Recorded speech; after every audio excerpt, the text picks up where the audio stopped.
Hey guys, welcome back to 12 Step Up. My name is Richie. Today we have another special guest. His name is Brandon. Brandon, how are you? I'm well today. Thank you for asking. Good. Hey, kind of fun do you do, man? What kind of fun things do you do? Well, I work like it's a hobby, so that eats up a lot of time. But primarily, motorcycles are my hobby today. Okay. Yeah. All right. Um, how much sober clean time do you have now? I'm pushing 14 months. That's awesome. Yeah, getting close. Congratulations. Thank you. Um, why don't you tell me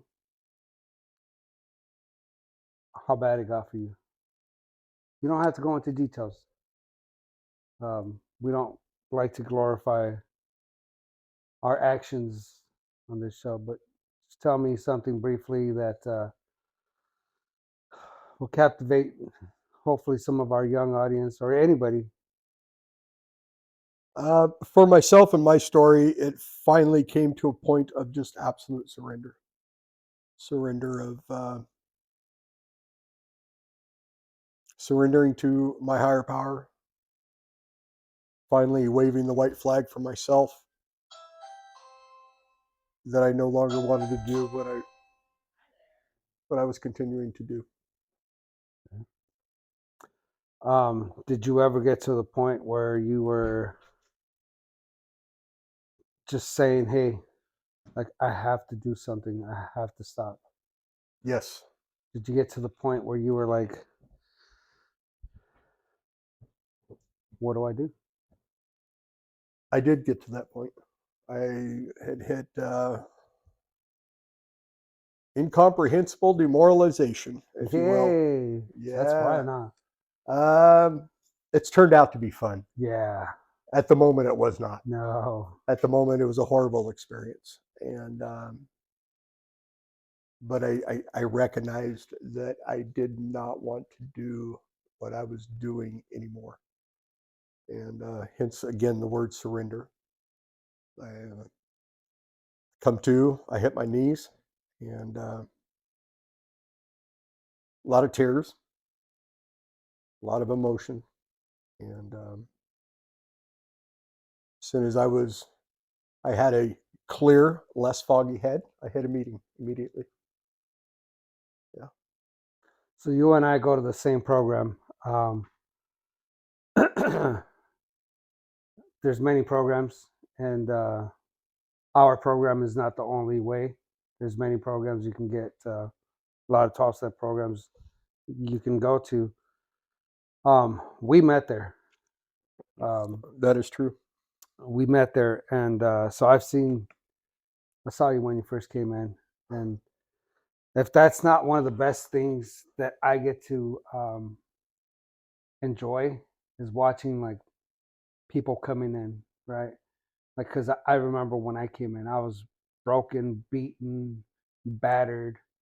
Um, and I remember some of the guys that I still talk to where I got sober.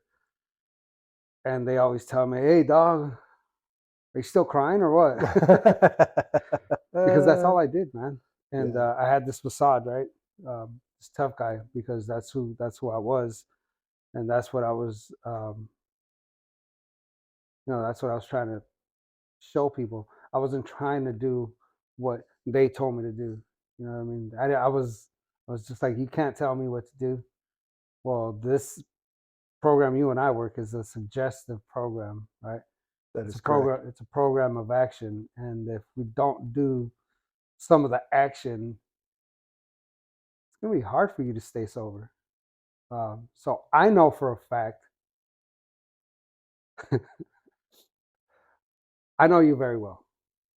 Um, I know for a fact that you did a lot of the suggested things that were told to you. Um, you didn't want to at first, right? No, I What, wasn't a fan at first. why don't you tell me? Why don't you tell me a little bit about that? So, the program that Richie's mentioning, it's at least in our community, we work off the word suggestion, suggestive. I would strongly suggest, um, and it works. I don't know why.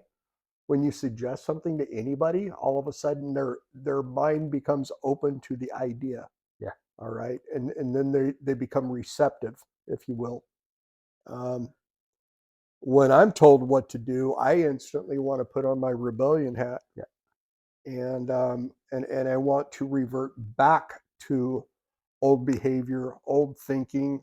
I'll show you. My ego's out in front. I've got this facade, this macho man attitude, and yeah, not a great place to be. I would suggest anybody out there not to hang out in that in that realm of whatever created self-created reality you live in, But jump in and just do what is suggested. Um, as you mentioned, I think I was probably about 95, 97% on board with whatever was suggested. I'd say a lot less. Oh, okay. See, there's my ego again. Um, the reason I say this, I know him very well, is because him and I have been working together. Um, and just like I would suggest things to him, the person that helped me suggested many things, and I was probably less receptive. I uh, I was a little rough around the edges. Um, do you think you were rough around the edges? Oh, without a doubt. Without a doubt. I was rough emotionally, I was rough mentally, I was rough physically, um, and definitely rough spiritually. Were you approachable? No, I was not approachable. I thought I was. I really so when I came into the rooms, I really thought that I was letting my guards down, and I really thought I was being vulnerable. And little did I know that just crying about your past, okay, or your behavior, or however you may express yourself, shame, guilt, remorse, that doesn't show vulnerability. Um, I suppose it does because then you're feeling, but at the same token, um,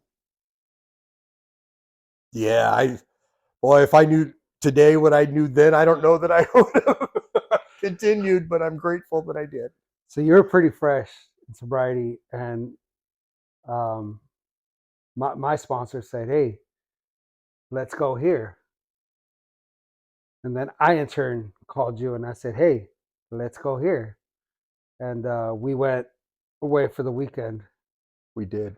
and you got to meet a lot of people that helped a lineage, helped everybody out, right? And kind of trickle effect for all of us. And you were so approachable. How many times? How many times did? Why don't you tell me? Why don't you tell me? Okay. So again, where I thought I was versus what I was projecting, or the aura, or the vibe, whatever you want to know, as far as calling that, we were on a weekend getaway. It was several generations of sponsorship lineage. Um, I'll bet you there was three or four times that three or four different people, that women in general, I well, you were a witness to a couple of them, and it was like, I don't even know what I said or how I said it. Maybe it was the tone of my voice, but nobody, including men, wanted anything to do with me. Like I was just that repelling. And I don't know if I just stunk of negativity or what the deal was, but thank God. Starting to tear up. Um, I don't experience that today. That's right. And that was my next question. Are you approachable today? Very. Very approachable. Yeah. So, And I can attest to that. there was recently we went to a speaker meeting, and instead of people not wanting to talk, not wanting to shake hands, not wanting to converse, all of a sudden especially within our community. Both men and women now are like, please come sit by us. Please come be involved. Please come be a part of. And coming from a mixed lifestyle that I grew up in, um,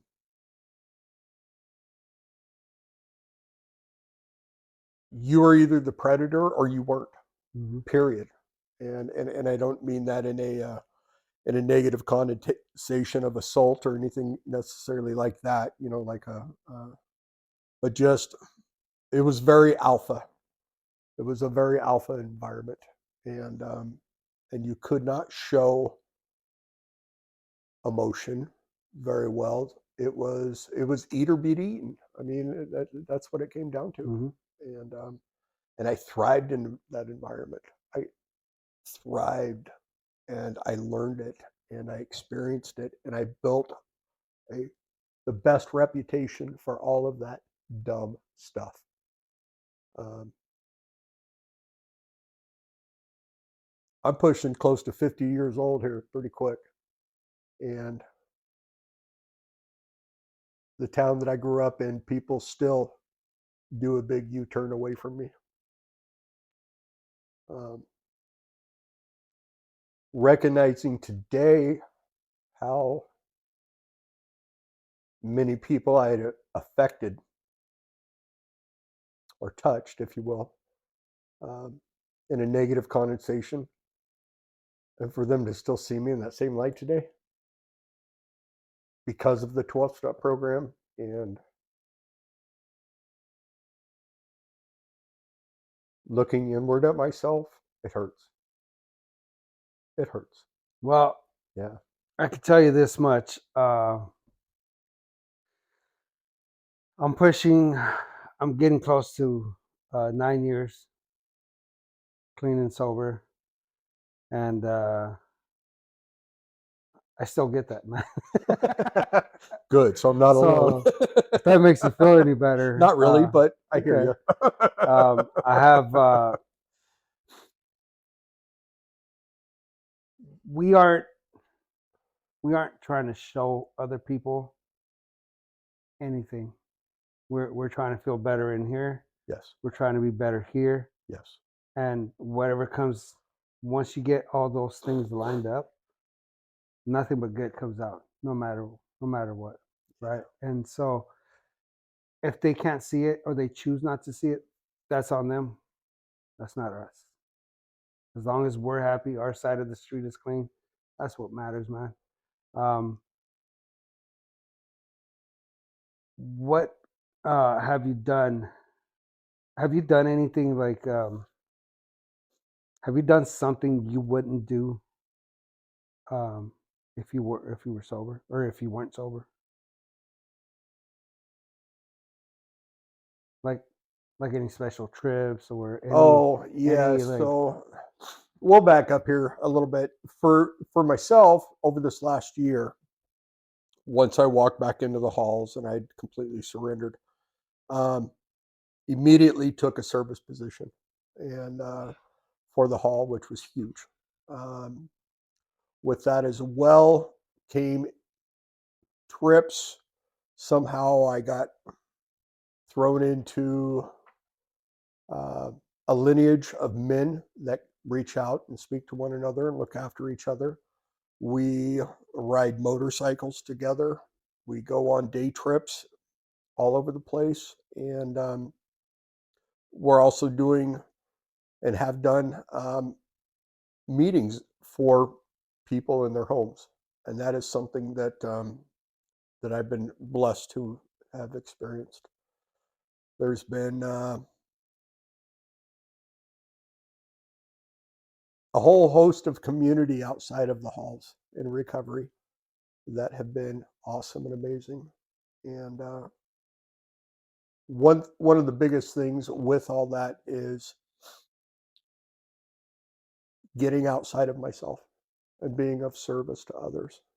Um, it's something that I've gotten very much in the habit of, whether it's a text or a phone call.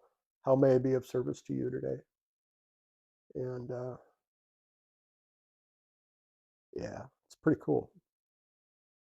Pretty cool experiences. It is. It's pretty cool. The taking a meeting to somebody's house. That's probably one of the best things that can happen, right? I've done this a few times, quite a few times, um, but the last two we did, those were probably the more heartfelt uh, because I'm because I know these guys so well. Um, so that was pretty cool, man. That is one of the cool things. But recently you took a trip, and that was out of service as well. I'm not trying to pull your blankets, man, but I see the person that you are from the person that you were. But I know you took a trip out of service as well. Yeah, that is correct. Thank you for the reminder of that. Yep. Um, I'd become quite close with a gentleman in the program. Him and I share about the same amount of time. And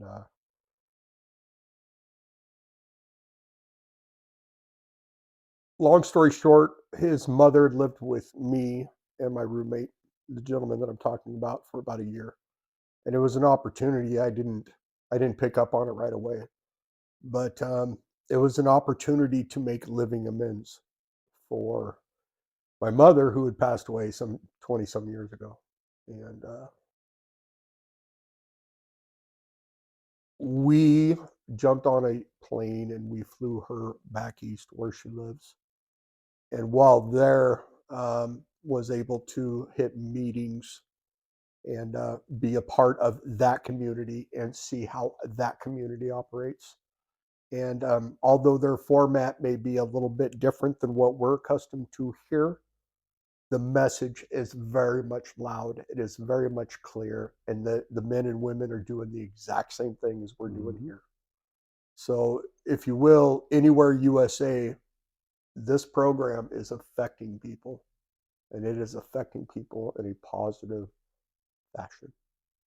So, uh, I'd never been back east before, and just to be in a position in life today to where I'm not, trying to hoard the next bottle, so to speak, and trying to set my next substance up, whatever it may be, or any of that, I'm able to say, yes, let's fly her back east, go jump on a plane and just go do the next right thing.